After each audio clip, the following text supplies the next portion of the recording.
Amigos, nosotros seguimos con nuestros contenidos porque si hay colectivos que realmente tenemos que estar muy preocupados para su protección en Internet, sin lugar a dudas el colectivo es el de los menores. Hemos visto en los últimos días pues toda la cuestión de protección de los menores con el tema de esa billetera digital a través de la cual el Ministerio de Transformación Digital quería regular o por lo menos limitar de manera bastante desafortunada el acceso de menores a contenidos inapropiados. Pero fíjense esta noticia que casi 1 de cada 4 niños de entre 7 y 9 años tiene cuenta en TikTok, que además es una app a la que dedican 1 hora y media que realmente en sus términos de uso no está permitida para menores de 14 años. Fina, esta realmente es una noticia muy preocupante, ¿no? Sí, claro que es preocupante, aparte que son formatos que son muy adictivos porque son formatos que se emiten en vertical, pero no solo en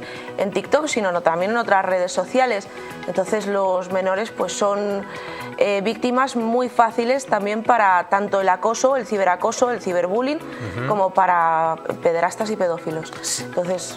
Sí, porque además hemos comprobado que realmente las medidas de protección de TikTok o por lo menos de intentar poner barreras a los menores no son efectivas. De hecho, hemos comprobado que les llegan contenidos inconvenientes a través de publicidad, a través de sugerencias de canales violentos, sexualmente explícitos o de lenguaje inconveniente, ¿no? Sí, porque evidentemente los ciberdelincuentes o los que van a emitir un contenido que es nocivo van a burlar el algoritmo en cierta medida. Entonces, claro, son los padres los que tienen que ser conscientes que en cuanto un menor tiene un móvil en sus manos y tiene acceso a las redes sociales, van a tener que duplicar la precaución.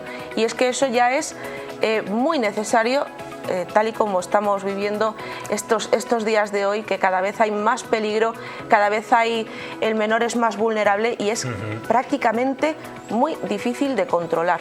Este más es un informe de la app Custodio, que es una aplicación de control parental y que dice que realmente, por ejemplo, la red Instagram, ya el 65% de los niños entre 13 y 15 años ya la usan. Realmente no la utilizan como red social, sino como sistema de mensajería. Tú apuntabas realmente a Instagram, efectivamente, pero TikTok, digamos, es la que más ha crecido en términos absolutos en los últimos tiempos, ¿no?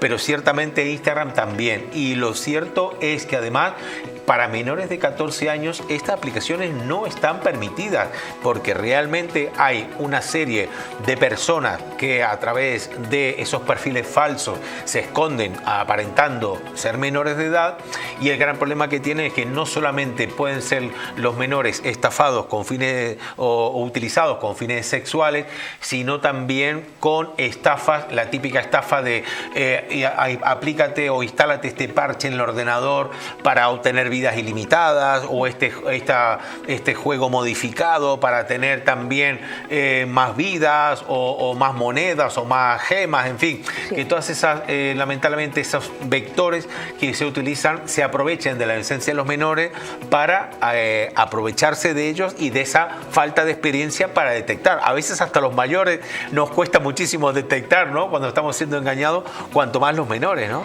Sí, efectivamente. Bueno, yo he tenido casos que es muy difícil saber a quién te estás enfrentando. No sabes si realmente es otro menor o es un adulto.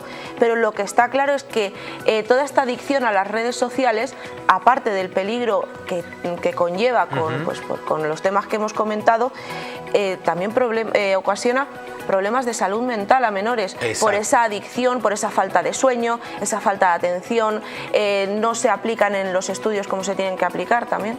Me ha sorprendido otra noticia que hemos sabido, que realmente lo que tiene que ver con las aplicaciones que más deberían vigilar los padres a sus hijos, figura TikTok, que ya hemos hablado, figura Instagram, pero también Discord y Locket, ¿no? Es curioso, Discord, no pensaba que esta aplicación realmente sería de uso por parte de menores, ¿no? Bueno, es que Discord es un servidor donde se pueden compartir imágenes, de textos, enlaces, o sea, no tiene ningún control prácticamente. Además pueden estar ahí miles de personas que evidentemente no conoces, es muy difícil de controlar, a menos que haya moderadores que estén controlando el contenido. contenido, pero claro, tienen muchos canales y ahí no se sabe quién está detrás. Exactamente.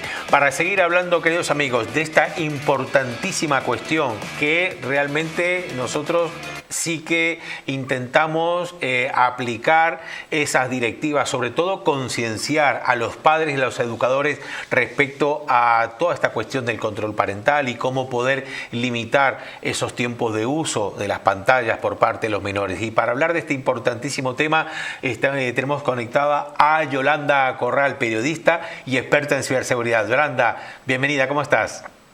Muy bien, muchísimas gracias, Gabriel. Desde luego, qué importante, ¿no?, este tema. Has dicho, ¿no?, ese control parental. Yo pongo, ¿sabes? Yo insisto mucho en una cosa y es el acompañamiento digital activo. Por muchos controles parentales que les podamos poner a los menores, ninguno va a superar como el que nosotros estemos acompañando a los menores, que estemos enseñándoles, que estemos aprendiendo con ellos, que nos estemos divirtiendo con la tecnología con ellos. El acompañamiento digital activo es que es necesario, tenga aplicado un control parental o no lo tenga. Claro. Pero es que si aplico el control parental es una ayuda a esa. Hay un problema, Yolanda, que parecería que los menores están sabiendo cómo saltarse esos controles, ¿no? Cuéntanos. Que lleva una prohibición. Cuando alguien prohíbe una cosa, la mente se vuelve mucho más creativa para intentar superar eso que te han prohibido. Te da como, ¿no?, como te estimula más el adentrarte en eso que te están prohibiendo. Con lo cual, los menores se buscan las triquiñuelas para poder saltarse los controles parentales. En muchas ocasiones, pues porque despiertan esa creatividad viendo cómo poderlo hacer, en otras ocasiones es mucho más sencillo, pero también porque cuentan con la ayuda de otra muchísima gente. Mucha gente con la que ellos pasan tiempo visionándolo en redes sociales como los que habéis comentado, que es donde principalmente están los menores. Y bueno, pues por edad no deberían de estar, porque el 14 años es la edad mínima que marca la Agencia Española de Protección de Datos para poder estar en cualquier sitio, aunque la edad pueda ser inferior en sus términos y condiciones, 13 o así. Pues porque sencillamente hay gente que está haciendo tutoriales explicando en el tiempo de ese vídeo de 1 minuto, minuto y medio, cómo saltarse los controles parentales. Es decir, que si no ellos por ellos mismos van a averiguarlo muy fácilmente porque por el boca a boca se produce.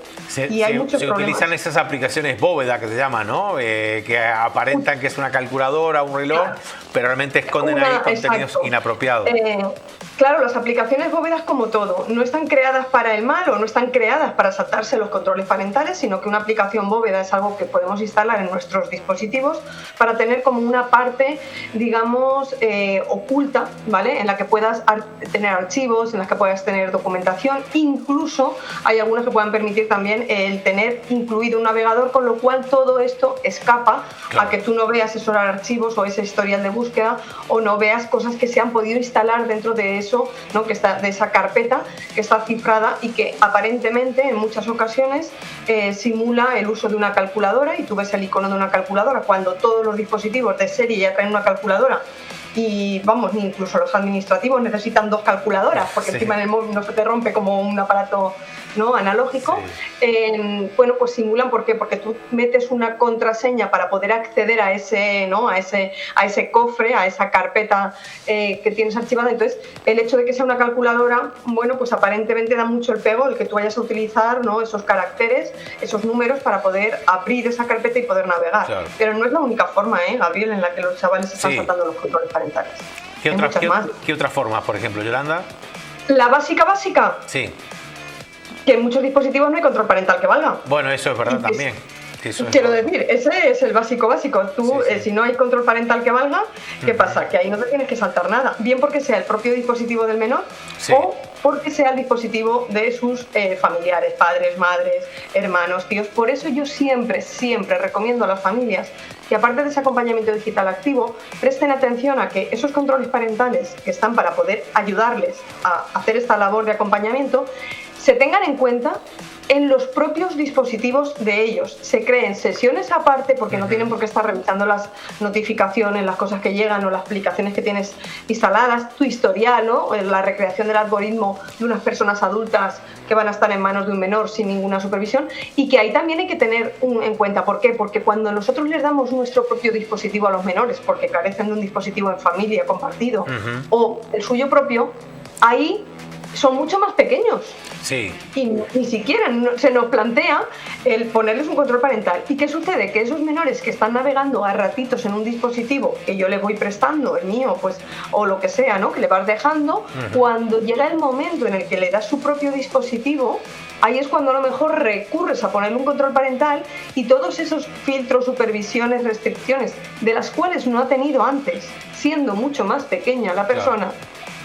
Entonces aparece. Luego, bueno, pues claro, control parental, dices mucho de eso, ¿vale? Pero va a dejar en el historial de búsqueda también, ¿no? Las navegaciones en incógnito para que se cierre al cerrar esa pestaña de navegación en incógnito, cae. Lo que pasa que si, aunque sea en navegación en incógnito, si tú tienes capado el descargar ciertas cosas o el acceder a ciertos contenidos, ahí sí que está. Lo que pasa que los chavales intentan saltarse esto porque, ya digo, en muchas ocasiones han carecido de tener estos controles previamente y se les quiere poner una edad en la que ellos ya se sienten mucho más empoderados a poder utilizar mucho más internet a todos los niveles porque tienen dispositivo propio.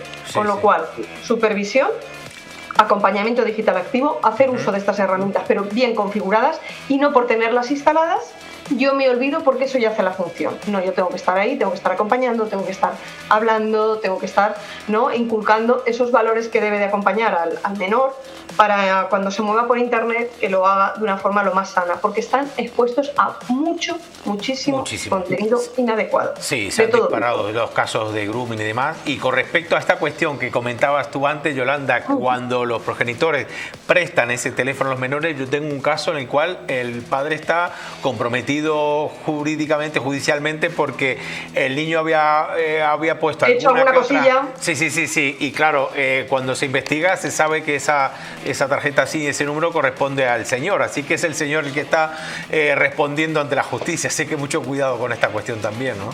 Porque los padres tienen la responsabilidad, los menores a partir de los 14 años la responsabilidad penal, pero la responsabilidad civil y administrativa que inicia a los 18 años por uno mismo, los padres, madres o tutores tienen la responsabilidad civil y administrativa velando por sus hijos o si están tutorizando a algún niño, desde que nacen hasta los 18 años, con lo cual están pagando multas, si no pequeñas, por esos fallos de supervisión que no se están haciendo. De hecho, la Agencia Española de Protección de Datos está poniendo multas a padres, madres o los tutores legales de menores que están cometiendo cosas incorrectas que tienen que ver con la protección de datos, el crear cuentas falsas, el amenazar a personas con publicar contenido no sensible que se ha obtenido, etcétera, y están poniendo la Agencia Española de Protección de Datos multas que van de los 5.000 a los 10.000 euros. Este es un tema muy importante. Es decir, si tú ya no te preocupas por lo básico que es hacer el acompañamiento digital activo de tus hijos e hijas, porque es tu labor, te va a afectar el bolsillo. Si te afecta el bolsillo, igual quizás lo entiendas más. Porque ya digo, tienen todas esas responsabilidades y se carece porque dicen, no, es que es un menor y es inimputable penalmente. Pero civil y administrativamente es ahí. Y si está haciendo de lo que quiera a cualquier tipo, a la que llega a los 14 años, ya va a tener la responsabilidad penal, que salvo pena de prisión, tiene un baremo muy amplio, un abanico en el que puede ser un centro de menores, puede ser un arresto domiciliario, servicios a la comunidad, dispositivos educativos. O sea, hay una papeleta muy grande que requiere de la supervisión, independientemente, Gabriel, de que los menores se están exponiendo a contenido inapropiado de todo tipo. Violento, comunidades peligrosas que atentan contra su integridad física o psicológica, el juego problemático, apuestas en línea, el acceso y consumo de pornografía, o sea, un melón grandísimo. Es importantísimo. Yolanda, muchísimas gracias por tu aporte, gracias por tus consejos también, recibe un fuerte abrazo, esperamos tenerte pronto aquí. Hasta pronto. Muchísimas gracias.